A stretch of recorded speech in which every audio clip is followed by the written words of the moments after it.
আসসালামু আলাইকুম আমার প্রিয় বন্ধুরা, আপনারা কেমন আছেন?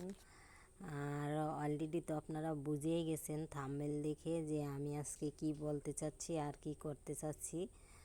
তো দেখেন, এই যে আজকে পপকর্ন ভাজার জন্য আমি গ্যাসের চুলায় করে বসিয়ে দিয়েছি। তারপরে একটু সয়াবিন তেল দিয়ে দিয়েছি, তারপরে আমি দিয়ে দিয়েছি বিট লবণ হালকা, আর দিয়ে দিলাম পপকর্ন, দিয়ে লাড়া দিয়ে তারপরে বন্ধুরা আমি এটাকে ডেকে দিব। ডেকে দিলে তারপরে পপকর্ন আল্লাহর রহমতে দেখি কেমন হয়। চলেন ঢাকনা দিয়ে ঢেকে দিই, তারপরে দেখা যাক, আপনারাও দেখবেন আমিও দেখব কেমন হয়। কিন্তু দেখাইতে তো পপকর্ন ভাজার সময় তো শুধু ফুটে, তা ওরকম তো দেখানো যায় না। তারপরে যতটুকু পারবো আপনারাও দেখবেন। চলেন। তো দেখেন, এই যে আমার পপকর্নগুলো আমি একটা একটা করে কড়াইয়ের উপরে বসিয়ে দিয়েছি। একটা একটা করে না দিলে একটার উপরে একটা থাকলে ফুটবে না, তার জন্য আর কি আমি একেবারে কড়াইয়ের ভিতরে একটা একটা একটা একটা করে ওই চামিচ দিয়ে বসিয়ে দিয়েছি। খুন্তি দিয়ে হবে না, সেজন্য আমি চামিচ নিয়ে নিয়েছি। আর এই যে গ্যাসের চুলার এটা একটু পাওয়ারটা একটু বাড়িয়ে দিতে হয়, বাড়িয়ে না দিলে আবার ভালো ফুটে না। এই যে দেখেন আমার জালটা জ্বলতেছে চুলার। তো দেখেন, ওই যে দেখেন কিভাবে ফুটে, টপ টপ টপ টপ করে ফুটে। এই একটাও ফোটার বাদ থাকবে না, সবগুলা কমপ্লিটভাবে ফুটে যাবে, একটাও ফোটার বাকি থাকবে না। আর এভাবে পপকর্ন ভাইজে সবাইকে আপনারা উপহার দিতে পারেন, ফ্যামিলির সবাইকে। দেখেন এই যে কীভাবে কি সুন্দর করে ফুটে। দেখেন, ওই দেখেন, ওরে বাবা এখনও ফুটে। তো ওই দেখেন, ফোটার সময় তো দেখাইতে পারি না, ঢাকনা দেওয়া থাকে, যদি দেখাইতে পারতাম তাহলে আরও একটু বেশি মজা হতো। তো দেখাইতে পারি নাই। তো ঢাকনা উঠাইলে আবার ফুটলে আমার চোখ মুখ সব কিছুতে চিটে চিটে যাবে, তার জন্য আর কি আমি ঢাকনাটা ডেকে ডেকেই দিতে হয়। আর এটাই নিয়ম, ঢাকনা দিয়ে ভাজতে হয়, পপকর্নের নিয়মই এটা। তো দেখেন আমার ভাজাটা কেমন হইলো।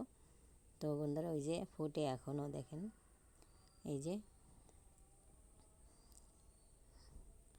তো যাই হোক বন্ধুরা, আমার সাথে থাকবেন আর আমার ভিডিওটা শুরু থেকে শেষ পর্যন্ত দেখবেন।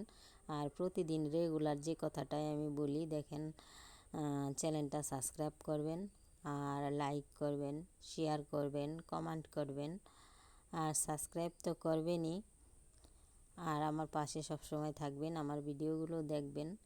আশা করি আপনাদের ভালো লাগবে একটু হলেও। আর যদি ভালো যদি না লাগে তাহলে তো আর কিছু করার নাই। দেখেন যতটুকু সম্ভব আমি চেষ্টা করি যেন আপনাদের ভালো লাগে।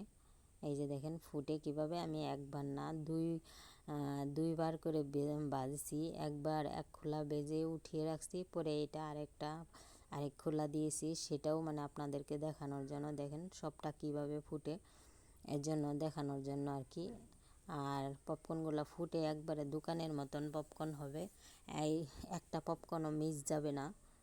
যে ভাজলে একটা পপকর্ন মিস যাবে, গ্যাসের চুলায় ভাজলে অনেক আছে ফুটে না, কিন্তু দেখেন আমার এখানে একটা পপকর্নও মিস যাবে না। আস্তে যখন আমি এখন ফোটার শেষ টাইম, তারপরেও দেখেন ওই যে একটা দুইটা যদি ভিতরেও থেকে থাকে, দুই একটা লাড়া দেওয়ার মাঝখানে অনেকটা ভিতরে থেকে থাকে, সেটাও কি সুন্দরভাবে ফুটে গেছে। তো দেখেন এইভাবে আপনারা বানিয়ে কিন্তু বাড়িতে খাবেন পপকর্ন ভেজে। এই যে দেখেন, এই যে আমার ভাজা হয়ে গেছে, এই যে দেখেন কি সুন্দর হয়েছে, দেখেন কি বড় বড় হয়ে গেছে একেবারে।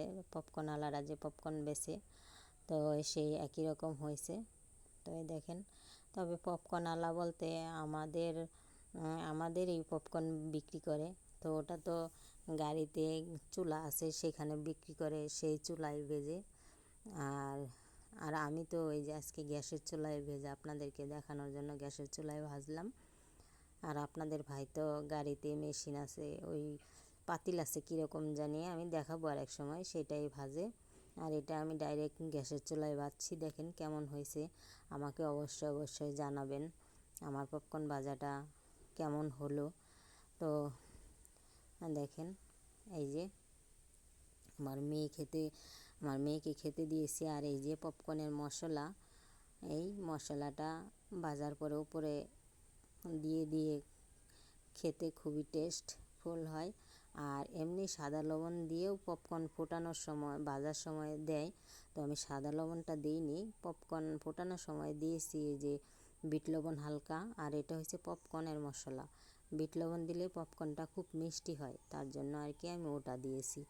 এমনি লবণও দেয়, তাই আমি এমনি লবণ দিই নেই। এমনি লবণ দিই নেই এই কারণে মিষ্টিটা একটু কম লাগে, ভালো লাগে ওটা খেতে, খুব একটা খুব সুন্দর হয়, মুখে খুব ভালো লাগে খেতে, মনে হয় আরও খাই, তার জন্য আর কি আমি এভাবে দিয়েছি বন্ধুরা। তো দেখেন আমার মেয়ে কি দুষ্ট করতেছে। আর জানেনই তো ছোটো বাচ্চা থাকলে যা পরিস্থিতি হয়, জিনিস গুছিয়ে রাখা যায় না, এলোমেলো হয়ে যায়। আমি একভাবে রাখি, ও আরেকভাবে রাখে, দেখেন তা এক হয় না। ছোটো বাচ্চা দেখেন মুখে দিতে যায় পড়ে যায়। তো যাই হোক বন্ধুরা, কেমন লাগলো আমাকে অবশ্যই কমেন্টে জানাবেন। আর চ্যানেলটা সাবস্ক্রাইব করবেন, লাইক করবেন, শেয়ার করবেন, বেল বাটন বাজিয়ে রাখবেন বন্ধুরা। সবসময় আমার পাশে থাকবেন, আর নোটিফিকেশন বাজিয়ে রাখবেন যেন আমি ভিডিও দেওয়ার সাথে সাথে আপনাদের ফোনে চলে যায়, আপনারা যেন দেখতে পারেন আমার ভিডিও।